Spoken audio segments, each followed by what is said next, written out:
निजी nursing home की लापरवाही से परेशान मधुश्री कॉलोनी के लोग आमरण अनशन पर बैठे। भागलपुर के तिलकमौसी स्थित मधुश्री कॉलोनी के लोग अब बुरी तरह परेशान हो चुके हैं। कॉलोनी में स्थित एक निजी नर्सिंग होम की लापरवाही और अनदेखी के खिलाफ आज कॉलोनी वासियों ने आमरण अनशन शुरू कर दिया है। इस अनशन का नेतृत्व कॉलोनी के जवाहर मिश्रा कर रहे हैं। स्थानीय लोगों का आरोप है कि नर्सिंग होम द्वारा चिकित्सा अवशिष्ट यानी मेडिकल वेस्ट को सीधे कॉलोनी के नाले में फेंका जा रहा है, जिससे गंभीर स्वास्थ्य संकट पैदा हो गया है। इतना ही नहीं, नर्सिंग होम के भीतर एक ऑक्सीजन प्लांट भी चलाया जा रहा है, जिसकी मशीनें दिन भर तेज आवाज के साथ चालू रहती है। इससे कॉलोनी के लोग शोर व संभावित हादसे की आशंका से डरे हुए हैं। कॉलोनी वासियों का कहना है कि उनके क्षेत्र की सड़कें बेहद संकरी है और यदि कभी सिलेंडर ब्लास्ट जैसी घटना घटती है तो भारी जान माल का नुकसान हो सकता है। लोगों ने बताया कि इस गंभीर समस्या को लेकर वे नगर निगम को लेकर जिले के तमाम बड़ी अधिकारियों तक लिखित शिकायत कर चुके हैं, लेकिन अभी तक कोई कार्रवाई नहीं हुई है। थक हार कर लोगों ने अब आमरण अनशन का रास्ता चुना है और अब प्रशासन से जल्द ठोस कार्रवाई की उम्मीद की जा रही है। जवाहरलाल मिश्रा 30 वर्षों से यहाँ रह रहा हूँ कॉलोनी में, मधुश्री कॉलोनी तिलकामांझी भागलपुर में, और सभी लोग यहाँ ऑलमोस्ट रहते हैं 30 साल से। डॉक्टर आशुतोष रंजन आज से 5 या 6 साल पहले आया, 1-2 कट्ठा का प्रति जमीन खरीदा, 2 स्टोरी का आवासीय भवन नक्शा पास कराया, 5 भवन बना दिया, इलीगल हॉस्पिटल चला रहा है, ऑक्सीजन प्लांट खोल दिया है। दूसरा आदमी घर बेच के भाग गया, उसका भी घर खरीद लिया। तीसरा आदमी घर बेच के खरीद लिया, उस भाग गया, उसका भी खरीद लिया।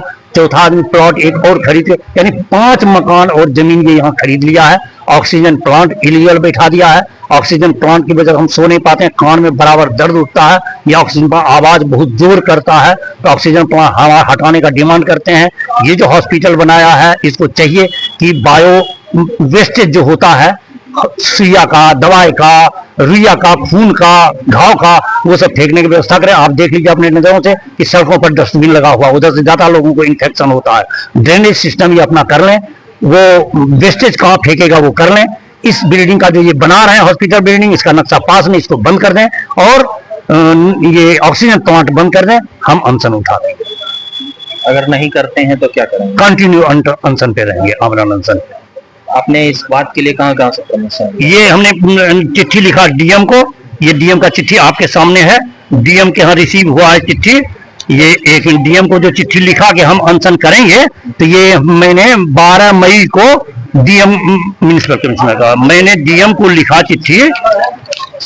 तुरंत हम बता रहे हैं कि कितने तारीख को हमने डीएम को लिखा, और अंग्रेजी में वो चिट्ठी है तो हम तुरंत बता देते हैं।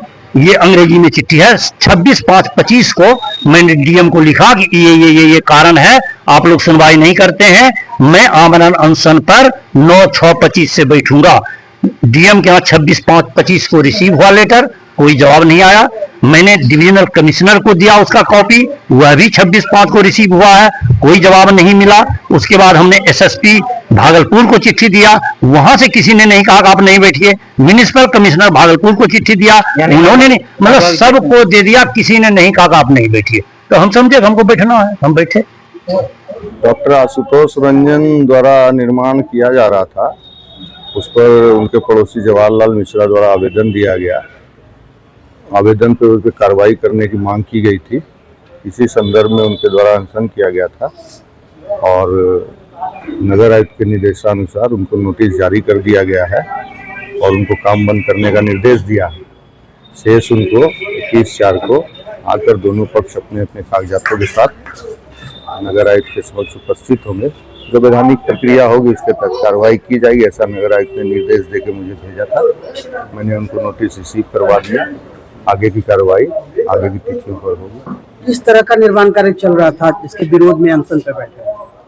उनका दावा था कि किसी हरपाल कौर नामक व्यक्ति से, महिला से इन्होंने जमीन खरीदा था, उस पर G+1 का उनका नक्शा पुराना पास था, किंतु ग्राउंड फ्लोर ही उस पर बना हुआ था।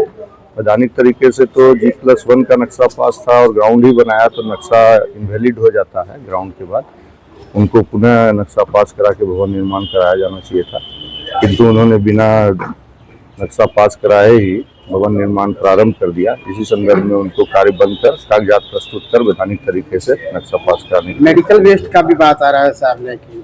घर के आसपास संक्रमित होगा, लोग परेशान हैं। ये मामला लिखित रूप से नगर आयुक्त सामने आएगा तो इस पर जो प्रक्रिया होगी उसके तहत जांच कराकर कार्रवाई की जाएगी। इसमें खतरा है, देखिए मेन खतरा है जो है इन्फेक्शन वाला बात तो हम बाद में बोलेंगे। पहले खतरा है ऑक्सीजन प्लांट से।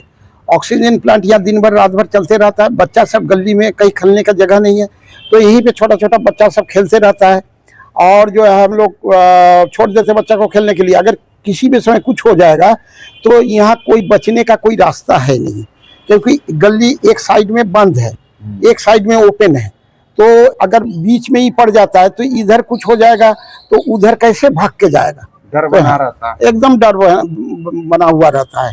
तो हम लोग सभी समय देखते भी रहते हैं क्या हो रहा है नहीं हो रहा है। अब कितना देखेंगे, कुछ कुछ काम रहता है, छोड़ के भी बच्चा को जाना पड़ता है, तो हाँ परेशानी हो जाती है। सभी समय चिंता बना हुआ रहता है। उसके बाद रात में जो है एक तो उम्र होने के चलते हम लोग को नींद नहीं होता, नींद कम हो गया है, उसमें भी दिन भर जो है रात भर जो आवाज होते रहता है, रात में स्पेशली जो चारों ओर शांत हो जाता है वातावरण तो और आवाज बहुत भयंकर रूप से होने लगता है, तो उसमें नींद में बहुत खलल। क्या नाम है आपका? मेरा नाम श्यामल कुमार देवनाथ है, हमारा उम्र 67 ईयर्स। तो यह है कि ड्रेनेज जो है ये 200-300 से ज़्यादा पेशेंट इसमें जो है सो रखते हैं, और ज़्यादा पेशेंट का आने से ड्रेनेज पर काफ़ी प्रेशर ज़्यादा हो जाता है, और हम लोग चाहते हैं कि वो और गंदगी भी जो है सो सामने में रखा जाता है। और ये जो है ये प्लांट जो बैठाए हैं उससे जो बच्चे बुतरू स्कूल जाते हैं उसमें बहुत सारे आवाज़ ध्वनि प्रदर्शन होता है और बच्चे सब डर जाते हैं। तो ड्रेनेज को कम से कम वो साउथ की ओर जहाँ से है अपना ड्रेनेज वो उधर गवर्नमेंट के ड्रेनेज में मिला दें, बगल में गवर्नमेंट ड्रेनेज इसमें नहीं मिला जाए। इससे हम लोग काफ़ी गंदगी ओवरफ्लो हो जाता है। बरसात में तो हम लोग चल फिर नहीं सकते हैं। ये अधिकारी के पास तो सबको लिख के दिया गया है और वो आया हुआ है। डर भी लगता है कि मैंने कि प्लांट जो है कभी भ्रष्ट कर जाए, बच्चे जाते हैं, हम लोग कोर्ट में जाते हैं, कभी हमेशा आवाज होते रहता है। तो ये सब प्रॉब्लम है मोहल्ले वालों का। राजेंद्र चौधरी एडवोकेट।